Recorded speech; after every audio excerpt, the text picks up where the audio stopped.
मसीह यस्सु के बाबरकत खूबसूरत ज़ोरावर नाम में आप सबको मेरी तरफ से सलाम। मेरा नाम वकास अमानत, मैं CTF चैनल से। आज हम पास्टर विलियम के पास हैं। हम इनसे पूछते हैं कि हमें रोज़ा कैसे रखना चाहिए और क्यों रखना चाहिए। जी भाई साहब। जी शुक्रिया सर। मसीह यस्सु में आप सबकी सलामती हो, खुदावंद आपको बरकत दे।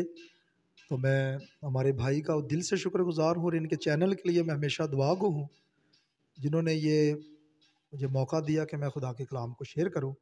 तो आज हम जिस तरह कि आप सब जानते हैं प्यारे भाई और बहनों के रोज़े के तल्लक से हम जानेंगे ये रोज़ों का याम है।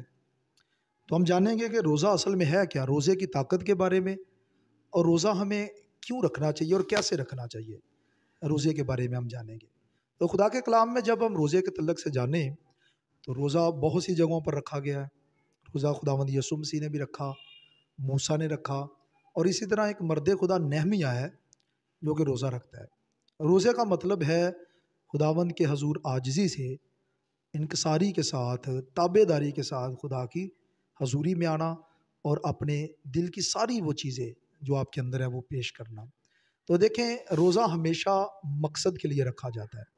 जिस तरह कभी हम इन 40 रोज़ों के अयाम में हैं, तो ये खादमों ने अगर किसी भी तरीके से इनको डिसाइड किया है, इनको हम गलत नहीं कहेंगे, मगर रोज़ा असल में आपके दुख के आलम में आपकी सपोर्ट का एक बड़ा ख़ास ज़रिया है कि जिस तरह आप दुआ करते हैं खुदा आपकी दुआओं को सुनता है, तो इसी तरह जब आप रोज़े में ठहर के खुदा के हजूर वक़्त गुजारें तो खुदा आपको बहुत ही बाबरकत और ब्लेसफुल उसका अजर देता है। तो जब हम नेहमिया को जाने तो कलाम में लिखा हुआ है कि नेहमिया एक मर्द खुदा है जो कि एक ऐसा बशिंदा है जिसके पास किसी चीज़ की कमी नहीं है। वो बादशाह का साकी है और उसने भी एक मकसद को ज़ाहिर करते हुए, इसी तरह मलका अस्तर है और इसी तरह दाऊद ने मकसद का रोज़ा रखा। मलका अस्तर के वक़्त में जब हमारे प्यारे लोग बहन भाई एक बड़ी मुसीबत में, एक दुख में ज़िंदगी गुजार रहे थे, यहाँ तक कि उनको मौत का पैगाम दिया गया कि तुमको मार दिया जाएगा। तो कलाम में लिखा कि उन लोगों ने, आस्तर ने कहा कि तुम लोगों ने मेरे लिए रोज़ा रखना है 3 दिन तक, ना तुमने कुछ खाना है और ना कुछ पीना है। तो कलाम में लिखा कि उन लोगों के रोज़ा रखने के सबब से खुदा ने उस बंदे को जिसने अमान के साथ मिलके उस सारे सिस्टम को जो है बिगाड़ने की कोशिश की, बादशाह के दिल को बारा, इसराइलियों को मारा जाए। तो कलाम में लिखा खुदा ने उसके लिए बादशाह को तैयार किया कि अब इसको एक बड़ी स्लीब बनाई जाए, बल्ली बनाई जाए जिस पे इसको चुराहे में जाकर लटका दिया जाए। तो इसी तरह नेहमिया को जब यरूशलेम से, कलाम में जब हम नेहमिया की किताब पढ़ें तो अजीज़ो आप में से बहुत से लोग मर्द खुदा नेहमिया के बारे में जानते होंगे। वो एक बड़ा ख़ास और बड़ा अजीम लीडर है जिसने खुदा के कलाम में से हमें वो रहनुमाई देता है। तो उससे पहले एक आपके सामने एक छोटा सा मैं हवाला बयान करूँगा नैनवा के लोगों के बारे में भी, उसके बाद हम नेहमिया के बारे में सीखेंगे। जब हम नैनवा के लोगों को जाने तो खुदा के कलाम में जब यूना को खुदा ने नैनवा में भेजा कि जाके तू उन लोगों को बता दे कि 40 दिन के बाद मैं तुमको क्या करूँगा, बर्बाद कर दूँगा। तो नैनवा के लोगों के लिए ये बड़ा ख़ास चैलेंज था। तो कलाम में लिखा जब मर्द खुदा यूना उस शहर में पहुंचा तो लिखा है कि उन लोगों ने जब बादशाह तक ये बात सुनी तो उन लोगों ने क्या किया, खाकसारी के साथ 3 दिन तक ये ऐलान करवाया कि 3 दिन तक ना कोई कुछ खाए और ना कोई कुछ पिए। आज हमारे बहुत से बहन भाई रोज़े को दूसरे तरीके से भी ले, तो वो कहते हैं जी रोज़ा जो है वो खा लेना तो बहुत जो है वो आपके लिए बड़ा मुश्किल है, मगर पानी पी लें कोई मसला नहीं है।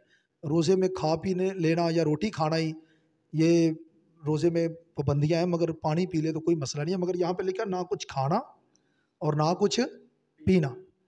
तो कलाम में से आज हम जानेंगे, आके कलाम में लिखा है जब हम यूना की किताब उसका 3 बाब और उसकी 5 आयत से तिलावत करेंगे। खुदा के कलाम में लिखा है तब नैनवा के बशिंदों ने खुदा पर ईमान लाकर रोज़ा की मनादी की और अदना आला सब ने टाट ओढ़ा। और ये खबर नैनवा के बादशाह को पहुंची और वो अपने तख्त पर से उठा और बादशाही लिबास को उतार डाला और टाट ओढ़ कर राख पर बैठ गया। और बादशाह और उसके अरकान दौलत के फरमान से नैनवा में ये ऐलान किया गया और ये इस बात की मुनादी हुई कि कोई इंसान या हवान गल्ला या रामा कुछ ना चखे, ना खाए और ना पिए। खुदा के कलाम पढ़े और सुने जाने पर खुदावंद की खास बरकत। तो देखें प्यारे भाइयों, यहाँ पर रोज़े के बारे में बताया गया, ना कुछ खाए और ना कुछ पिए। पहले आपको थोड़ा सा ये क्लियर करूँगा कि कई दफ़ा हम ये समझते हैं, मैंने अक्सर खादमीन को भी देखा, हमारे भाई हैं खुदा उनको बरकत दे, वो कहते हैं जी मैं सिर्फ पी सकता हूँ या चाय पी सकता हूँ, मैंने और कुछ नहीं खाना है क्योंकि मैं रोज़े में हूँ। तो रोज़ा जो है बाइबल पूरी में हमें कहीं भी ऐसा रोज़ा नहीं मिलता है जिसमें खाया ना जाए और पिया जाए, क्योंकि यहाँ पर लिखा है ना कुछ खाए और ना कुछ पिए। तो यहाँ पर आपके सामने रोज़े की ताकत, रोज़े की पावर आपको मिल रही है कि जब उन लोगों ने रोज़ा रखा 3 दिन तक, ना किसी जानवर ने ना किसी बच्चे ने, यहाँ तक कि उनके बच्चे जो थे, आपको पता है कि बच्चों को माएँ जब वो दूध ना पिलाएं तो वो रोते हैं, चलाते हैं। मेरे हिसाब से उस वक्त भी ऐसा आलम होगा कि बच्चों को माओं ने जब दूध नहीं पिलाया तो वो भी इसी तरह के आलम में वो गिड़गिड़ा रहे होंगे, दुखी हालत में, वो गिरयाजारी में थे, ताकि खुदा उनकी सुने और उनको मुसीबत से बताए। तो यहाँ पर भी लिखा है कि उन लोगों ने जब गिरयाजारी की तो खुदा ने उनकी सारी मुसीबतों को, परेशानियों को, दुखों को देख कर उनको बचाया और छुड़ा लिया। तो नहमिया के दौर में भी इसी तरह हुआ। जब खुदा ने अपने बंदा नहमिया के पास कुछ लोग भेजे, उसके दोस्त आए, उसके भाई आए, उसने यरूशलेम के बारे में पूछा तो कलाम में लिखा, उन्होंने कहा कि यरूशलेम की फसील ही तोड़ दी गई है, फाटक जला दिए गए। तो कलाम में लिखा नहमिया उसी वक्त वहाँ पर रोना शुरू कर दिया, कई दिनों तक दुआ करता और रोज़े में ठहरा। और खुदा ने नहमिया के रोज़े को जब देखा तो बादशाह के दिल को बदल दिया और बादशाह ने कहा कि तू क्या चाहता है कि मैं तेरे लिए करूं। अब ये नहीं कि नहमिया जाके बादशाह को उसके सामने रोना शुरू कर दिया, बादशाह मुझे पैसे की ज़रूरत है, मुझे फ़लाँ की ज़रूरत है, मुझे फ़लाँ की ज़रूरत है, बल्कि नहमिया ने खुदा के हुजूर गिरयाजारी किया, उसके सामने रोया। और जब वो खुदा के हुजूर रोया तो कलाम में लिखा है खुदा ने बादशाह का दिल पकड़ लिया। बाइबल में लिखा है कि खुदा ने बादशाह के दिल को पकड़ कर नहमिया के लिए तैयार किया कि तू क्या चाहता है कि मैं तेरे लिए करूं। तो इसी तरह प्यारे भाइयों बहनों, रोज़ा जब भी आप पर मुसीबत आती है, ये नहीं कि ये 40 रोज़े आए हैं तो आप इनको ही वेट करते रहे। आप पर मुसीबत हो सकता है 1 साल बाद आ जाए, महीने बाद आ जाए, आप उसको वेट करते रहे कि जी मैं रोज़े जब आएंगे तो रोज़ा रखूँगा। रोज़ा मकसद का जब भी रख सकते हैं, बल्कि हफ्ते में 2 रोज़े तो बनते हैं कि आपको रखने चाहिए, ताकि खुदा हमेशा आपके साथ जुड़ा रहे, आप रूहानी तरक्की पाएँ। रोज़े का मतलब है खुदा की कुर्बत को हासिल करना और खुदा के साथ रिलेशन को बरकरार करना और खुदा से वो बात मनवा लेनी जो बहुत ही मुश्किल है, जो खुदा आपके लिए कुछ करना ही नहीं चाहता है, आसमान भी खोल देता है खुदा। तो इसीलिए आसमान का खुदा आपकी भूख प्यास को, गिरयासारी को देखकर दिल से रोज़ा जब आप रखते हैं तो फिर अजीज़ों आपका रिलेशन जो है वो खुदा के साथ बहाल होता है। कई दफ़ा रोज़ा रख के कुछ लोग सो जाते हैं, मैंने देखा, अक्सर देखा है, वो समझते हैं जी मैं रोज़ा रख के ना आराम करूँगा, सो जाऊँगा, तो जब टाइम होगा रोज़े का उस वक़्त उठ पड़ूँगा। कुछ फ़ायदा नहीं है, वो रोज़ा बेकार है। आप रोज़ा रखें, आप दिन में कोई 15 दफ़ा बाइबल पढ़े, दुआ करें, ताकि आपका रिलेशन खुदा के साथ हो। आप भूखे भी हैं और रोज़े में आप दुआ नहीं कर रहे हैं तो फिर आपके रोज़े का कोई मकसद नहीं है, बेफ़ायदा है। क्योंकि आपने जिसके लिए रोज़ा रखा है, जिसको बताने के लिए रखा है, उसके साथ तो पूरे दिन में आपकी बात नहीं हुई है, तो आपको उसका कुछ अजर नहीं मिलेगा। और दूसरी बात यह है कि जब भी आप रोज़े में होते हैं तो आपको ज़्यादा से ज़्यादा दुआ में टाइम गुजारना है, बाइबल पढ़नी है, दुआ में टाइम गुजारना है, तो फिर ही आपका रोज़ा जो है वो आसमान के खुदा तक पहुँचेगा। और फिर देखें प्यारे भाइयों बहनों, कई दफ़ा हम रोज़े देखो दिखाई भी रख रहे होते हैं। मैं स्कूल जाता था तो स्कूल में बच्चों ने, हमारे साथ स्टूडेंट जो होते थे, दोस्त, उन्होंने रोज़ा रख के आना, उन्होंने हमें बताना कि जी मेरे जी 5 रोज़े हो गया, तो हमारी जो है ना वो रेस लग जाती थी। रोज़े रखना रेस लगाने का काम नहीं है। आप देखो दिखाई या किसी को देखकर रोज़ा रखते हैं तो आपको मकसद का ही नहीं पता क्यों रखा हुआ है। आपको इस बात का नहीं पता है कि मैंने रोज़ा रखा है मगर मुझे पता ही नहीं है, मैंने इसलिए रोज़ा रखा है कि मेरे स्कूल के दोस्त ने रोज़ा रखा है तो मैंने भी रख लिया। इससे आपको कुछ फ़ायदा नहीं मिलने वाला, कोई अजर नहीं है। तो देखें अजीज़ों, रोज़े की असल डेफिनेशन यही है, खाकसार बन जाना।